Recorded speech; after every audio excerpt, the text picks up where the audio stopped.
So before I start this video, I want to say that this video is only going to be useful for those people who have an Ironman specifically, so normal accounts, not so useful. The second thing is that if you're not interested in clue scrolls whatsoever and you just drop them every single time, then this is also useless for you. However, if you're really interested in actually doing clue scroll on an Ironman and you don't have all the requirements done, this might actually be very useful for you and save you a lot of time. So recently there was a new quest released, and it did also bring some external content to it, except what you get in the quest. Now you don't actually need to complete the quest whatsoever, or even start it for that matter, to be able to use this content. So the content that we're going to talk about in this video and why it's so useful for Ironman specifically that want to complete clue scrolls is these Ravenous ghouls, and they're actually dropping Splitbark items quite frequently on an uncommon drop rate. So the baseline is that there is a hard clue scroll step that requires a mod pie, a rune plate body, and a Splitbark helmet. This is actually the only single hard clue in the game, or clue for that matter overall, that requires a Splitbark item. That means that the Splitbark helm is the only one that actually has any use from any of the Splitbark items.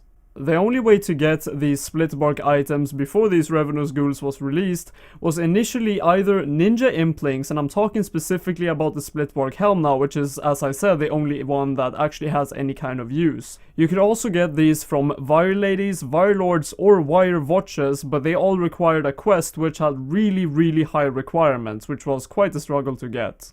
There is also one more option which I actually used on my Ironman, and I can tell you that was really a struggle. It was really painful, and that was to complete the quest Shades of Morton, which in itself is not that annoying, but then after that you have to spend a good amount of time to play the minigame, which pretty much no one plays. I mean, when I did it, I had to wait for like 2 hours to actually get all the sacred oils that I needed, and if you don't know what that is, I would suggest you to look that up. It's a Shades of Morton minigame that's easy enough to search.